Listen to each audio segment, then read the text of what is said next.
شروع کوم په نامه د خدای چې لوی بخونکی او مهربانه دی. قدرمندو کتونکو، ډېر د افسوس ورځ ده. نن د پښتنو یو ډېره لویه سانحه شوې ده، زه به دا ووایم، او پښتانه یو وارې بیا په داسې طرز قتلیږي یا قتل کړی شو چې په داسې طرز به ځناور هم په دې دور کې څوک قتل نه کړي. همدا ورځ ده چې موږ جاړو، هم د دې ورځې دپاره موږ چغې وهو، هم د دې ورځې موږ فریاد کوو. نن د جمعې په مونځ کې یو دماکه، اوس نه پوهېږم دې وخت کې دا یو داسې لوی تاریخ تیر شوی دی چې نن د خلکو تاثرات جدا جدا دي. خو نن زه دا سوال کوم چې د دې اسلام او د کفر په جنګ کې آیا نن دا خودکش مسلمانو ګناه، دا چې کوم بې ګناه شهید شو، دا مسلمانانو او دا خودکش اسلام سره تړون نه لره؟ آیا نن د دې خبرې وضاحت کیدی شي؟ نن ډېره دردناکه ورځ ده. موږ د باچا خان پیروکار د دې ورځو نه تیر شوي یو، او موږ د دې ورځ په نوعیت پیږو، په درد پیږو، په غم پیږو، په رنج پیږو. موږ په خپل دشمن هم دا ورځ نه خوښوو. خو پښتنو هم د دې ورځې فریاد و، هم د دې ورځې ژړا وه.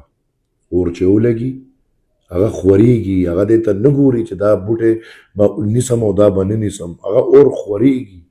او بدقسمتۍ نه اور د پښتنو په خاوره خورېږي.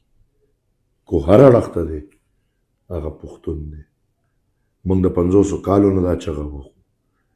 نن یو نوی موړ ته، زه ورته ځکه وایم چې یو نوی موړ ته ورسېده چې نن هغه شیز حقانیه مدرسه کې دننه وشو. اوس زه دا اینم چې دا د یو نوی اور پیل وشو، او دا اور بم پښتون ګیری هر اړخ ته. لہذا ټولو ته خواست کوم، منت کوم چې د خپل قام د امن ضامنان شي. کو دا هر طبقه فکر انسان دی، انسانیت سره ودرېږي.